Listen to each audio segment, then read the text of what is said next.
ആയുധത്തിൽ യുദ്ധത്തിൽ പലരെയും കീഴ്പ്പെടുത്തുന്നവരെ നമ്മൾ കണ്ടിട്ടുണ്ട്, പഠിച്ചിട്ടുണ്ട്. എങ്കിലും അതിനേക്കാൾ ഉപരിയായി ആയുധങ്ങൾ കൂടാതെ ഹൃദയങ്ങളെ കീഴ്പ്പെടുത്തുന്ന ഗീവർഗീസ് സഹദായുടെ സാന്നിധ്യവും ആ മധ്യസ്ഥതയും എത്ര ശക്തമാണ് എന്ന് പ്രത്യേകിച്ച് ഏപ്രിൽ മെയ് മാസങ്ങളിൽ കേരളത്തിൽ മാത്രമല്ല, കേരളത്തിന് വെളിയിലും ഭാരതത്തിന് വെളിയിലുമൊക്കെ ആ അവദാനങ്ങളെ കീർത്തിക്കുന്ന ജനസംഘത്തെ കാണുമ്പോൾ ദൈവം തന്നെ സ്നേഹിക്കുന്നവർക്ക് ഒരുക്കിയിട്ടുള്ളത് കണ്ണ് കണ്ടിട്ടില്ല, ചെവി കേട്ടിട്ടില്ല, ഒരു ഹൃദയവും ധ്യാനിച്ചിട്ടില്ലാത്ത വിധത്തിലുള്ളൊരു വലിയ മഹാഭാഗ്യമാണ്.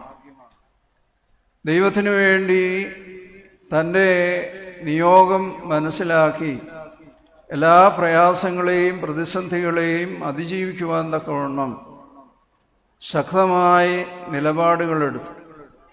1072 ന്യായാധിപന്മാരും 7.5 വർഷക്കാലത്തെ വിസ്താരവും അതിൻ്റെ ട്രയലുമൊക്കെ കഴിഞ്ഞ്, കാരണം ഉന്നത ഉദ്യോഗസ്ഥനാണ്, ആ സ്ഥാനത്ത് വിരാജിക്കുമ്പോൾ അല്പം ഒന്ന് ചായയോ ചരിഞ്ഞോ നിന്നാൽ ഒരുപാട് കാര്യങ്ങൾ നേടാൻ സാധിക്കുമെങ്കിലും അതൊന്നും കൂടാതെ ദൈവസന്നിധിയിൽ ഉറച്ചു നിന്നതുകൊണ്ട് അതിദാരുണമായ മരണത്തിന് വിധിക്കപ്പെട്ടു.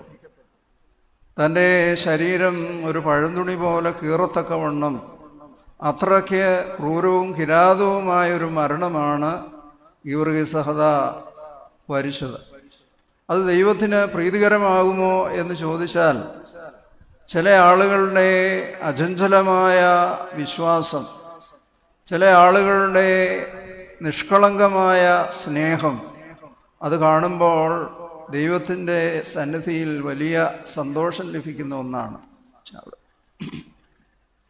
അങ്ങനെയുള്ള ഒരു വലിയ അനുഭവത്തിലൂടെ കടന്നു പോയിട്ടുള്ള ആളുകൾ, മാതാപിതാക്കൾക്കറിയാം. ഇന്ന് ഒന്നും ഒരു മുറിയൊക്കെ ഉള്ളതുകൊണ്ട് അങ്ങനെ കമ്പയർ ചെയ്യുവാനായിട്ട് സാധിക്കുകയില്ല. എങ്കിലും പഴയ കാലങ്ങളിൽ 5ഉം 6ഉം കുഞ്ഞുങ്ങളൊക്കെ ഉണ്ടെങ്കിൽ അതിൽ ചിലർ കാണിക്കുന്ന നിഷ്കളങ്കമായ സ്നേഹം, ആ ത്യാഗ നിർഭരമായ സേവനം, അത് മാതാപിതാക്കൾക്കറിയാം.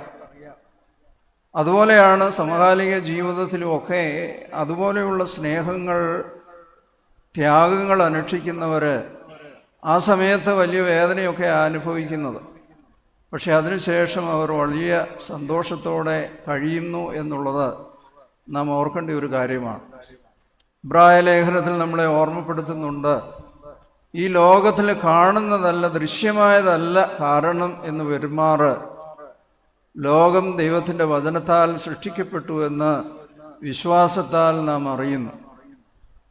വിശ്വാസമെന്നതോ ആശിക്കുന്നതിൻ്റെ ഉറപ്പും കാണാത്ത കാര്യങ്ങളുടെ നിശ്ചയവുമാണ്. ഇന്നത്തെ തലമുറയോട് വിശ്വാസത്തെക്കുറിച്ച് പറഞ്ഞാൽ അവർ നെറ്റിച്ചു വിളിക്കും. കാരണം ഇന്നെല്ലാം ശാസ്ത്രീയമായി തെളിയിക്കപ്പെടേണ്ടതാണ്. ശാസ്ത്രീയമായ അടിസ്ഥാനമില്ല എങ്കിൽ അതൊക്കെ അന്ധവിശ്വാസമാണെന്ന് കരുതുന്ന ഒരു സമൂഹത്തിൽ ഇങ്ങനെയുള്ളൊരു വലിയ ആദരവ് ലഭിക്കുന്നത് കാണുമ്പോൾ എൻ്റെ മനസ്സിൽ വലിയ ഭയവും അത്ഭുതവും ആ പിതാവിനോടുള്ള ആദരവും വർദ്ധിക്കുകയാണ്. ഇവിടെ ഇരിക്കുന്ന ഓരോരുത്തരും അവരുടെ പൂർവികരെ കുറിച്ച് എത്ര പേരെ അവരുടെ മനസ്സിലേക്ക് കൊണ്ടുവരുവാൻ സാധിക്കും എന്നൊന്ന് ശാന്തമായിട്ട് ചിന്തിച്ചാൽ അറിയാം. വല്യപ്പൻ വരെ പോവും. അതിനപ്പുറത്തോട്ട് വല്യപ്പൻ്റെ അപ്പൻ ആരായിരുന്നെന്നോ അതിനപ്പുറത്ത് ആരുണ്ടോ എന്നോ അറിയാമോ എന്ന് സംശയമാണ്. അല്ലെ അതുപോലെ പ്രശസ്തരായ വല്ലവരുമാണെങ്കിൽ നമ്മുടെ മനസ്സിലേക്ക് കടന്നു വരും. കേവലം 3 തലമുറയ്ക്ക് അപ്പുറത്തോട്ട് നമ്മുടെ ഓർമ്മ, അറിവ് പോകാത്തപ്പോഴാണ് നൂറ്റാണ്ടുകൾക്ക് മുമ്പ് ജീവിച്ച് ഈ പ്രദേശത്ത് വരികയോ കാണുകയോ ഒന്നും ചെയ്തിട്ടില്ലാത്ത ഒരു മനുഷ്യനെ സ്നേഹിക്കുവാൻ, ഏറ്റവും സമീപസ്ഥനായി ആദരവോടെ കൊണ്ടാടുവാൻ ജനതകൾ മുന്നോട്ട് വരുമ്പോൾ അത് ദൈവം കൊടുക്കുന്ന ഒരോർമ്മയാണ്. ആ ഓർമ്മ സാധാരണ ഓർമ്മയിൽ നിന്ന് വ്യത്യസ്തമാണ്. അത് അനുഭവത്തിലൂടെ നമുക്ക് മനസ്സിലാകുകയുള്ളൂ. നമ്മുടെ ഓർമ്മ നേരത്തെ പറഞ്ഞതുപോലെ പുറകോട്ടൊരു 3 തലമുറയും മുന്നോട്ടൊരു 3 തലമുറയ്ക്കുള്ളിൽ, ഈ 6 തലമുറയ്ക്കുള്ളിൽ നമ്മൾ മറഞ്ഞു പോകുന്ന, മാഞ്ഞു പോകുന്ന നൈമിഷികമായ ജീവിതമാണ്. എന്നാൽ അവിടെയാണ് നൂറ്റാണ്ടുകൾക്ക് മുമ്പ് ജീവിച്ച് ദൈവസന്നിധിയിൽ തൻ്റെ ജീവനെ സമർപ്പിച്ച ഗീവർഗീസ് സഹദായുടെ സ്മരണ.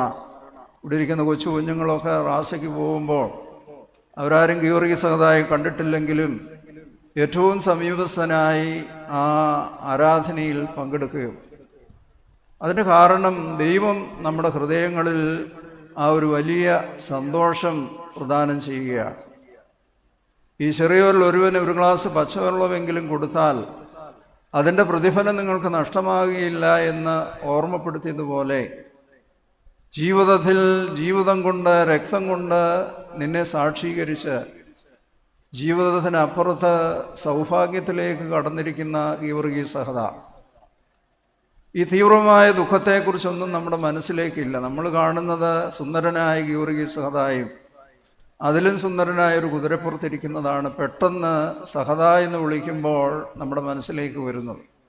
പ്രത്യേകിച്ച് കാർഷിക പ്രാധാന്യമുള്ള ദേശങ്ങളിലെല്ലാം കാർഷിക വ്യവസ്ഥയുടെ, ആവാസ വ്യവസ്ഥയുടെ ഒരു സംരക്ഷകനായി നമ്മുടെ പിതാക്കന്മാർ ഗീവർഗീസ് സഹദായെ കണ്ടു. ആ ആദരവിൽ ദേവാലയങ്ങൾ നിർമ്മിച്ചു, ആ ആദരവിൽ പെരുന്നാളുകൾ കൊണ്ടാടുകയാണ്. അതുകൊണ്ട് ആ വിശ്വാസം നമ്മുടെ ഹൃദയങ്ങളിൽ രൂഢമൂലമായിക്കൊണ്ടിരിക്കുന്നു. ആ വിശ്വാസം ബുദ്ധിപരമായി വ്യവച്ഛേദനം ചെയ്ത് നിർവചിക്കുവാനായിട്ട് സാധിക്കുകയില്ല. പഴയ കാലങ്ങളിൽ വീടുകളിൽ ചാഴിയോ മറ്റെന്തെങ്കിലും ക്ഷുദ്രജീവികളുടെയൊക്കെ ഉപദ്രവം ഉണ്ടാകുമ്പോൾ അമ്മമാർ ദേവാലയത്തിൽ വിളക്കിൽ എണ്ണ ഒഴിച്ച് പ്രാർത്ഥിക്കും. അത് അമ്മയുടെ അമ്മയിൽ നിന്നും പൂർവികരിൽ നിന്നുമൊക്കെ പഠിച്ചിട്ടുള്ളതാണ്. അങ്ങനെ ചെയ്താൽ അതിനുള്ള ഫലം ലഭിക്കുമെന്നും അവർക്കറിയാം. എന്നാൽ ഇന്നത്തെ തലമുറയോട് പറഞ്ഞാൽ അവർ പറയും DDT വാരിയിട്ടാൽ മതി എന്ന് പറയും. DDT നമ്മുടെ മൂക്കിലും നാക്കിലും എല്ലാം കയറും. പക്ഷെ ആ ഒരു വിശ്വാസം കേവലം ഒരു വിശ്വാസം മാത്രമല്ല, അതിന് വലിയൊരു ഫലമുണ്ട് എന്ന് അനുഭവത്തിലൂടെ നമ്മുടെ പൂർവികർ മനസ്സിലാക്കിയിട്ടുള്ളൊരു യാഥാർത്ഥ്യമാണ്. ഇന്ന് വായിച്ചു കേട്ട വേദഭാഗത്ത് നമ്മൾ ഓർമ്മപ്പെടുത്തുന്നുണ്ട്, നിങ്ങളുടെ തലമുടി നാര് പോലും എണ്ണപ്പെട്ടിരിക്കുന്നു. ഇന്ന് ബയോളജി കൂടുതൽ പഠിക്കുമ്പോൾ മനുഷ്യനെ അത്ഭുതപ്പെടുത്തിക്കൊണ്ടാണ് മനുഷ്യ ജീവിതത്തിൻ്റെ വ്യതിരിക്തത മനസ്സിലാക്കുന്നത്. നമ്മുടെ കയ്യിലെ വരകളായാലും ഇവിടെ ഇരിക്കുന്ന 500 പേരുണ്ടെങ്കിൽ 500 പേരുടെ തലമുടിയും വ്യത്യസ്തമാണ്. അതെത്ര വർഷം കഴിഞ്ഞാലും ആ ആളിൻ്റെ DNA കണ്ടുപിടിക്കുവാനും ആ ആളിൻ്റെ പ്രകൃതം എന്താണെന്ന് മനസ്സിലാക്കുവാനും സാധിക്കുന്ന എല്ലാ അനുഭവങ്ങളും ഉള്ളതാണ്. ഇങ്ങനെ നശിച്ചു പോകുന്ന ശരീരത്തെ പോലും ഇത്ര സൂക്ഷ്മതയോടെ ദൈവം വ്യത്യസ്തമായി സൃഷ്ടിക്കുകയാണ്. 750-800 കോടി ജനങ്ങളുള്ള ഈ ഭൂലോകത്ത് നമ്മളെപ്പോലൊരു സൃഷ്ടിയെ ദൈവം ഇതിനു മുമ്പും ഇതിന് ശേഷവും ഉണ്ടാക്കുകയില്ല.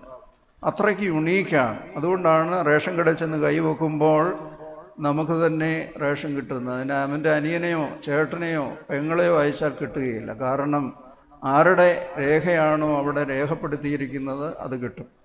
എയർപോർട്ടിലൊക്കെ ചെല്ലുമ്പോൾ ഇപ്പോൾ കൈയും വെക്കാൻ പറയുകയില്ല, നമ്മുടെ മുഖമാണ് സ്കാൻ ചെയ്യുന്നത്.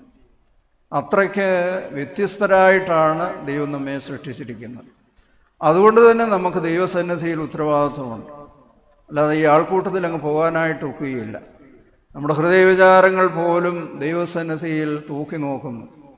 ഓരോരുത്തരും ദൈവസന്നിധിയിൽ എങ്ങനെ ജീവിക്കുന്നു എന്നുള്ളത് സങ്കീർത്തനക്കാരൻ പറയുന്ന പോലെ, എൻ്റെ അമ്മയുടെ ഉദരത്തിൽ പിണ്ഡാകാരമായിരുന്നപ്പോൾ നിന്റെ കണ്ണെന്നെ കണ്ടു, സമുദ്രത്തിൻ്റെ അഗാധതയിൽ ചെന്നാലും നീ എന്നെ കാണുന്നു, നിന്നെ മറിഞ്ഞ് ഒന്നും എനിക്കില്ല. എൻ്റെ ജീവിതത്തെ ആസകലം ശോധന ചെയ്യുന്നവനാണ്. അങ്ങനെ ശോധന ചെയ്യുന്ന ആ ദൈവത്തിൻ്റെ സാന്നിധ്യം തീവ്രമായി അനുഭവപ്പെടുമ്പോൾ ഈ ലോകത്തിലെ ദുഃഖങ്ങളോ പ്രയാസങ്ങളോ ഒന്നും അവരെ ലവലേശം ബാധിക്കുകയില്ല. അവർക്കൊരുക്കിയിരിക്കുന്ന അത്ഭുതങ്ങൾ കാണണമെന്നുള്ളത് വിശ്വാസത്തിൽ കൂടെ കാണുമ്പോഴാണ്. ഗീവർഗീസ് സഹദാ ചക്രത്തിൽ കിടന്ന് കറങ്ങുമ്പോൾ ഈ ദേവാലയം കേരളത്തിലോ ഇന്ത്യയിലോ ഫിലിപ്പീൻസിലോ അമേരിക്കയിലോ ഒക്കെയുള്ള ആയിരക്കണക്കിന് ലക്ഷക്കണക്കിന് ജനങ്ങൾ തൻ്റെ അവദാനങ്ങളെ കീർത്തിക്കുവാൻ മുന്നോട്ട് വരുമെന്ന് ഒരിക്കലും പ്രതീക്ഷിച്ചില്ല.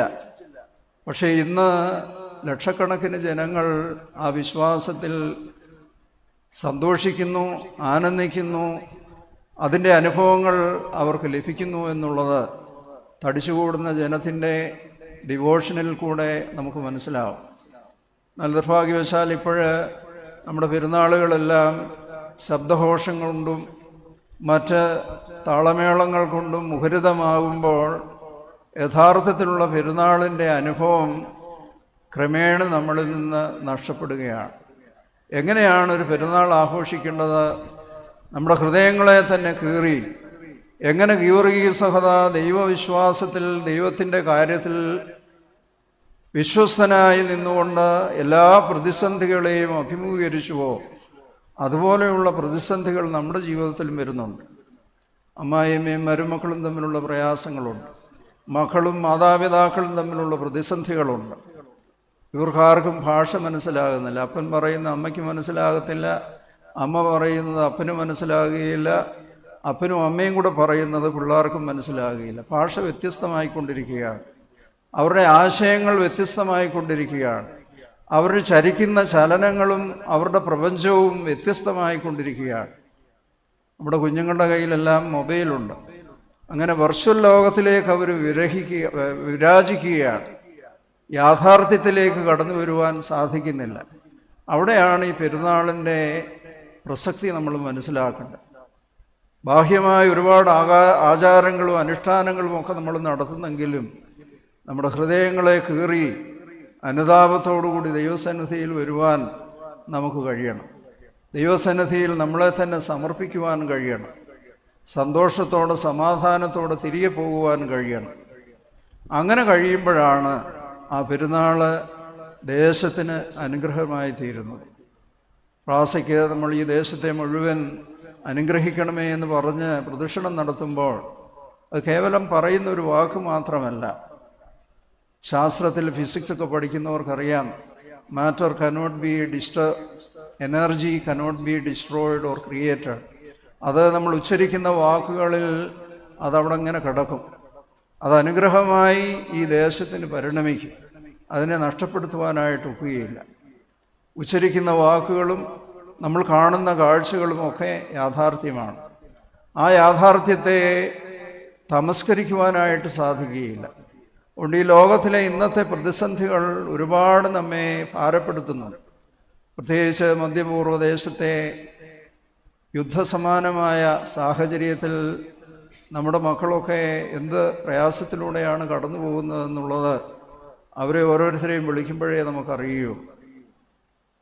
നമ്മുടെയൊക്കെ ഭവനങ്ങളിലും പണമുണ്ടെങ്കിലും ഒരുപാട് പ്രതിസന്ധികൾ, വാർദ്ധക്യത്തിൻ്റെ പ്രശ്നങ്ങൾ, യൗവനത്തിൻ്റെ പ്രശ്നങ്ങൾ, ബാല്യത്തിൻ്റെ ശബലതകൾ, ഇങ്ങനെ ഒരുപാട് നമ്മെ അസ്വസ്ഥതപ്പെടുത്തുന്ന അനുഭവങ്ങളൊക്കെയുണ്ട്.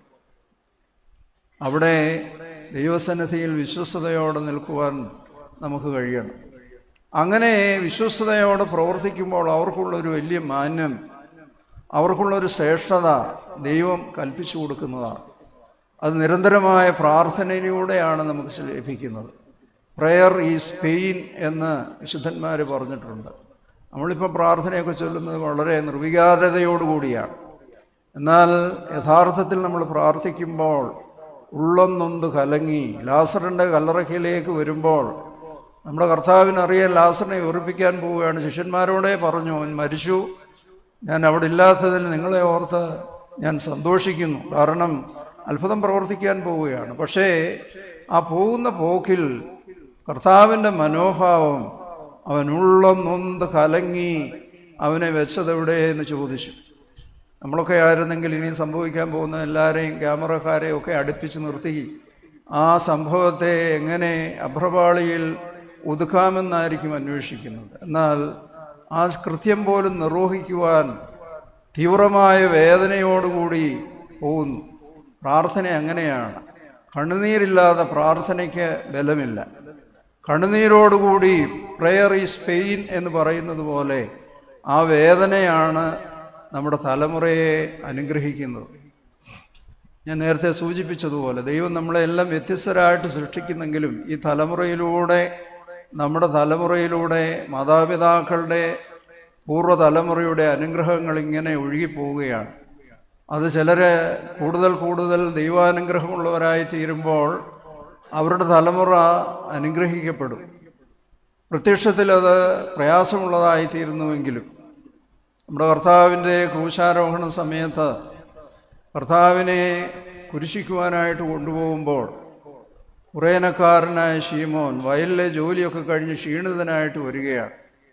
ഏറ്റവും അപമാനകരമായ ഒരു കാര്യമാണ് കൊല്ലാൻ പോകുന്ന ഒരാളെ സഹായിക്കുക എന്നുള്ളത്. അതിന് വേണേ ഓടിപ്പോകാമായിരുന്നു. പക്ഷേ അവിടെ നിന്ന് ആ കുരിശ് താങ്ങിയപ്പോൾ പ്രത്യക്ഷത്തിൽ വലിയ ദുഃഖമൊക്കെ തോന്നിക്കാണാം. എന്നാൽ അതിന് ശേഷമുള്ളൊരു വലിയ ഭാഗ്യം, അപ്പോസ്തല പ്രവൃത്തികളിൽ പിന്നെ മക്കളുടെ പേരിലാണ് അറിയപ്പെടുന്നത്. റൂഫോസിൻ്റെയും അലക്സാണ്ടറിൻ്റെയും പിതാവെന്നാണ്. തലമുറ എല്ലാം അനുഗ്രഹിക്കപ്പെട്ടു. ആ കർത്താവിൻ്റെ പരമയാഗത്തിന് ഒരു ചെറിയ സഹായം ചെയ്യുവാൻ അപ്രതീക്ഷിതമായി ലഭിച്ചത് പ്രത്യക്ഷത്തിൽ അപമാനകരമായിരുന്നു എങ്കിലും അത് സന്തോഷത്തോടെ അനുഭവിച്ചത് ആ ജീവിതത്തെ ധന്യമാക്കി എന്നുള്ളതാണ്. ഞാൻ വൈദിക സെമിനാരിയിൽ പഠിപ്പിക്കുന്ന അവസരത്തിൽ കൊല്ലം ഭദ്രാസനത്തിലെ അടൂരിനപ്പുറത്തുള്ളൊരു പള്ളിയിലാണ്. എന്നും ശനിയാഴ്ച കോട്ടയത്ത് നിന്ന് ബസ്സിൽ കയറി അടൂർ വന്നിറങ്ങും. ഇന്നത്തെ പോലെ വണ്ടി അത്രയ്ക്ക് കൂടുതലില്ലാത്തത് കൊണ്ട് ഓരോ വണ്ടിയിലും ഇടിച്ചാണ് കയറുന്നത്. ഭയങ്കര തിരക്കായിരിക്കും. അങ്ങനെ ഇരിക്കുമ്പോൾ ഒരിക്കൽ ഒരു മനുഷ്യൻ, ഞാനും കിടന്നങ്ങനെ ഇടികൊള്ളുകയാണ്, പ്രായമുള്ളൊരു മനുഷ്യൻ ചാടി എണ്ണീച്ച് അച്ഛാ ഇവിടെ ഇരുന്നു എന്ന് പറഞ്ഞ് എന്നെ സുരക്ഷിതമായി അവിടെ ഇരുത്തി. ഞാൻ അടൂരിൽ ഇറങ്ങുമ്പോഴും അദ്ദേഹം അങ്ങ് മുൻവശത്ത് നിന്ന് ഇടികൊള്ളുകയാണ്. അതുപോലെ തിരക്കാണ്. ആ ആളിനെ മുഖം പോലും ഞാൻ ഓർക്കുന്നില്ല. ആ ആളിൻ്റെ ആ ഒരു പ്രത്യേക നിയോഗം ഞാൻ എപ്പോഴും അദ്ദേഹത്തെ ഓർക്കും. കാരണം ആ പ്രായമുള്ള മനുഷ്യന് വേണമെങ്കിൽ അവിടെ ഇരിക്കാമായിരുന്നല്ലേ, അങ്ങോട്ടോ ഇങ്ങോട്ടോ നോക്കിയിരിക്കാമായിരുന്നു. പക്ഷേ അതിന് അദ്ദേഹത്തിൻ്റെ കുടുംബത്തിൽ ആരെങ്കിലും വൈദികരുണ്ടോ എന്നറിയാൻ പാടില്ല, ഒരു കാര്യവും എനിക്കറിയാൻ പാടില്ല. പക്ഷേ ആ ഒരു ഛായ എൻ്റെ മനസ്സിൽ എപ്പോഴുമുണ്ട്. അത്രയും തീവ്രമായ തിരക്കിൽ ഒരാളെ സുരക്ഷിതമായി ഇരുത്തി ആ വേദനയെല്ലാം കൊള്ളുവാൻ, ഇടിയെല്ലാം കൊള്ളുവാൻ പ്രായമുള്ള മനുഷ്യനെ പ്രേരിപ്പിച്ചതെന്താണ്? പ്രാർത്ഥിക്കാൻ നിൽക്കുമ്പോഴൊക്കെ ആ മനുഷ്യൻ്റെ ഓർമ്മ എൻ്റെ മനസ്സിൽ വരും. അറിയാതെ ചെയ്യുന്ന ഒരു പ്രത്യേക കാര്യം ആ തലമുറയ്ക്ക് അനുഗ്രഹമായിട്ട് മാറുന്നത് അതുപോലെയാണ്. നമ്മുടെ അനുദിന ജീവിതത്തിൽ ഇതുപോലെയൊക്കെയുള്ള ഒരുപാട് രംഗങ്ങളൊക്കെ കടന്നു വരാറുണ്ട്. അറിയാതെ നമ്മൾ ചെയ്യുന്ന ചില ത്യാഗങ്ങൾ അത് പിൻതലമുറയാണ് അതിൻ്റെ ഫലം അനുഭവിക്കുന്നത്. അങ്ങനെയുള്ള അനുഭവം നമുക്കുണ്ടാകണം. രണ്ടാമത് എനിക്ക് ഓർമ്മപ്പെടുത്തുവാനുള്ളത്, ഗീവർഗീസ് സഹദ പരിസ്ഥിതിയുടെ ഒരു സംരക്ഷകനായിട്ടാണ് കരുതുന്നത്. ഇന്ന് നമുക്കറിയാം, എല്ലാം ചൂടായിക്കൊണ്ടിരിക്കുകയാണ്. ഫോൺ ചൂടാകുന്നു, ഫ്രിഡ്ജ് ചൂടാകുന്നു, വാഷിംഗ് മെഷീൻ ചൂടാകുന്നു, അപ്പൻ ചൂടാകുന്നു, അമ്മ ചൂടാകുന്നു, പിള്ളേർ ചൂടാകുന്നു, എല്ലായിടത്തും ചൂടാണ്. എന്തോ ഒരു ചൂടാണ്. ആരും പറഞ്ഞാൽ കേൾക്കുകയില്ല. അങ്ങനെയുള്ള സന്ദർഭങ്ങളിൽ തണുപ്പിക്കുവാൻ, കുളിർമ പകരുവാൻ നമ്മുടെ സംഭാഷണത്തിന് സാധിക്കണം.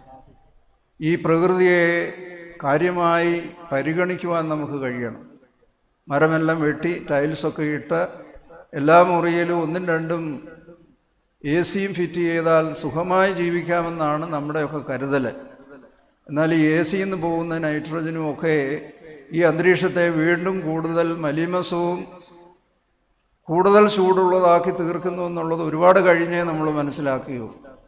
അതിൽ നിന്ന് പുറപ്പെടുന്നു വരുന്ന ഗ്യാസ് നമ്മുടെ ശുദ്ധവായുവിനെ എത്രമാത്രം പൊള്യൂട്ട് ചെയ്യുന്നൊന്നും അറിയാൻ പാടില്ല. അതൊക്കെ ഇനിയും കണ്ടുപിടിക്കേണ്ടിയിരിക്കും.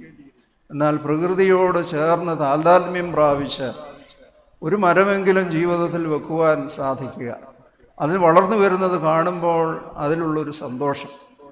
ഒരു ചെറിയ മൃഗം, ഒരു ആടിനെയോ ഒരു പട്ടിയോ ഒരു പൂച്ചയോ വളർത്തുമ്പോൾ അതിൽ കിട്ടുന്ന ഒരു സ്നേഹം നമ്മുടെ കുഞ്ഞുങ്ങൾക്ക് അങ്ങനത്തെ സ്നേഹമൊന്നും ലഭിക്കുന്നില്ല. അവർക്കാകെയുള്ളത് മൊബൈലാണ്. അതിലിങ്ങനെ മാന്തി ജീവിതം മുഴുവനും അതിൽ ജീവിതം പരിണമിച്ച് ആരംഭിച്ച് അവസാനിച്ചു പോവുകയാണ്. എന്നാൽ ഒരു നിഷ്കളങ്കമായ ഒരു ജീവി, പൂച്ചയായാലും പട്ടിയായാലും വീട്ടിൽ വളർത്തുന്ന മൃഗങ്ങൾ കാണിക്കുന്ന നിഷ്കളങ്കമായ സ്നേഹം മനുഷ്യനിൽ മനുഷ്യത്വം വളർത്തും. പ്രകൃതിയിൽ കാണുന്ന ആ വലിയ ഭംഗി ഒരുപാട് സ്ഥലമൊന്നും കാണുകയില്ല. പക്ഷേ അതിനെ പരിപോഷിപ്പിക്കുവാൻ തക്കവണ്ണം നമ്മുടെ അധ്വാനം, ഈ കുഞ്ഞുങ്ങളെയൊക്കെ പഠിപ്പിക്കണം, ഒരു മരം വെക്കണം, ഒരു ചെടി വെക്കണം, അതിൽ നിന്ന് കായെടുക്കുമ്പോൾ അവർക്ക് സന്തോഷം തോന്നും. ഈ മൊബൈൽ മാത്രം ആശ്രയിച്ച് ജീവിക്കുന്ന, പഠനം മാത്രമാണ് ജീവിതത്തിൻ്റെ പരമമായ ലക്ഷ്യം എന്ന് കരുതുന്ന നമ്മുടെ തലമുറ ഇങ്ങനെയുള്ള നിഷ്കളങ്കമായ സ്നേഹം, അത് ഭൂമിയിൽ നിന്ന് വളം വലിച്ചെടുത്ത് മുളക്, അതിൻ്റെ ഇരിയുള്ള മുളക് തരും, ഇപ്പുറത്ത് നിൽക്കുന്ന ചാമ്പ മധുരമുള്ള ചാമ്പയ്ക്ക തരും.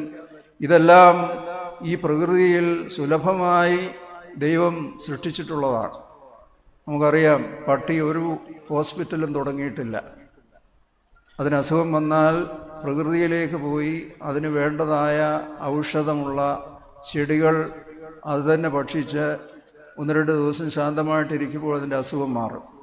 എന്നാൽ മുട്ടിന് ഇന്ന് ആശുപത്രിയാണ്, നമ്മളെല്ലാവരും രോഗികളായിക്കൊണ്ടിരിക്കുകയാണ്. കാരണം ഈ കെമിക്കലിനെ ആശ്രയിച്ചുകൊണ്ടുള്ളൊരു ജീവിതമാണ്.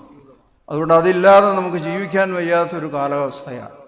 അതുകൊണ്ട് ഗീവർഗീസ് സഹദായുടെ പെരുന്നാൾ സുന്ദരമായ പ്രകൃതിയും പക്ഷിമൃഗാദികളും വൃക്ഷലതാദികളും എല്ലാം ചേർന്ന് സമ്മേളിച്ച് സന്തോഷിക്കുന്ന ഒരു അനുഭവമുണ്ട്. നമ്മുടെ പൂർവികർ അത് അനുഭവിച്ചിരുന്നു. ഒരു ചക്കയിട്ടാൽ അയലത്തുകാർക്കൊക്കെ കൊണ്ട് കൊടുക്കുമായിരുന്നു. ഇന്ന് അത് കടന്ന് അളിഞ്ഞു പോയാലും ഒരു മനുഷ്യർക്കും കൊടുക്കുകയില്ല, കൊടുത്താലൊട്ട് ഒരു മനുഷ്യനൊട്ട് വാങ്ങുകയുമില്ല. കാരണം അങ്ങനെയുള്ള ബന്ധങ്ങളെല്ലാം നശിച്ചുകൊണ്ടിരിക്കുന്ന കാലഘട്ടത്തിൽ പ്രകൃതിയിലേക്ക് തിരിച്ചു പോകുവാൻ എൻ്റെ മുമ്പിലിരിക്കുന്ന കൊച്ചു സഹോദരങ്ങൾ അവർ ഗൗരവമായി അതെടുക്കണം. മണ്ണുമായിട്ട് ബന്ധമുണ്ടാകണം. ഇന്ന് മണ്ണുമായിട്ട് യാതൊരു ബന്ധവുമില്ലാതെ ജനിക്കുമ്പോൾ തന്നെ ഷൂ ഇട്ട് കൊടുക്കും, ചെരുപ്പിട്ട് കൊടുക്കും. അവസാനം ശവടക്കിൻ്റെ സമയത്ത് കിട്ടുന്നൊരു ശകലം മണ്ണാണ്. കാരണം ശവക്കോട്ടയിൽ ചെന്നാലും അത് കെട്ടിടം പോലുണ്ടാക്കി വെച്ചിരിക്കുകയാണ്. മണ്ണുമായിട്ട് ബന്ധമില്ലാതെ മണ്ണിൽ നിന്ന് നമ്മൾ അകന്നുപോയി. അതുകൊണ്ട് ജീവിക്കുമ്പോൾ എത്രത്തോളം മണ്ണുമായിട്ട് ബന്ധപ്പെടുന്നുണ്ടോ അത്രത്തോളം മണ്ണ് നമ്മളെ സ്നേഹിക്കും, പ്രകൃതി നമ്മളെ സ്നേഹിക്കും. ഗീവർഗീസ് സഹദാ പ്രകൃതിയുടെ ഒരു സംരക്ഷകനായി നമുക്ക് ചുറ്റും നമ്മളോട് ചേർന്ന് പ്രവർത്തിക്കും. അതുകൊണ്ട് വരുന്ന തലമുറ ത്യാഗമനുഷ്ഠിക്കുവാൻ സഹനമുള്ളവരായി പ്രകൃതിയെ ഗൗരവമായി ഗണിക്കുന്നവരായി തീരുവാൻ കഴിയണം. മനുഷ്യരുടെ മുമ്പാകെ എന്നെ ഏറ്റുപറയുന്നവനെ ദൈവത്തിൻ്റെ മുമ്പാകെ ഞാനും ഏറ്റുപറയും. മനുഷ്യരുടെ മുമ്പാകെ എന്നെ തള്ളിപ്പറയുന്നവനെ അവിടെ ഞാനും തള്ളിപ്പറയും. അതുകൊണ്ട് ദൈവത്തിൻ്റെ മുമ്പാകെ നീതീകരണം പ്രാപിച്ച ഗീവർഗീസ് സഹദായെ പോലെ ഈ പെരുന്നാളിൽ സംബന്ധിക്കുമ്പോൾ ദൈവമേ, അല്പമെങ്കിലും നിന്നോടുള്ള സ്നേഹത്തിൽ മറ്റെല്ലാം തന്നെയും മാറ്റിവെച്ച് ആഴമായ സ്നേഹത്തിൽ എൻ്റെ സംസാരത്തിൽ, എൻ്റെ പ്രകൃതത്തിൽ, എൻ്റെ ഭക്ഷണ രീതിയിൽ, എൻ്റെ വസ്ത്രധാരണത്തിൽ, എൻ്റെ ധനസമ്പാദനത്തിൽ ആ ദൈവത്തോടുള്ള സ്നേഹം മുന്നിൽ നിർത്തി പ്രവർത്തിക്കുവാൻ സാധിക്കുമ്പോഴാണ് ഈ പെരുന്നാൾ ധന്യമായി തീരുന്നത്. ഈ ദേശത്തിന് മുഴുവൻ അനുഗ്രഹമായി തീരുവാൻ ഈ പെരുന്നാൾ, നമ്മുടെ അധ്വാനങ്ങൾ, ഒരുപാട് നാളത്തെ പരിശ്രമങ്ങളാണ്, അതെല്ലാം ഫലവത്തായി തീരട്ടെ എന്ന് പ്രാർത്ഥിക്കുന്നു. പരിശുദ്ധനായ ഗീവർഗീസ് സഹദായുടെ മധ്യസ്ഥത നമുക്കെന്നും കൂട്ടും കാവലുമായി തീരട്ടെ എന്ന് പ്രാർത്ഥിക്കുന്നു. ദൈവത്തിൻ്റെ പരിശുദ്ധ റൂഹ അതിന് നമ്മളെ ഓരോരുത്തരെയും സഹായിക്കട്ടെ എന്ന് പ്രാർത്ഥിച്ചുകൊണ്ട് ഞാൻ എൻ്റെ വാക്ക് ചുരുക്കുന്നു. ദൈവം നമ്മെ എല്ലാവരെയും അനുഗ്രഹിക്കട്ടെ.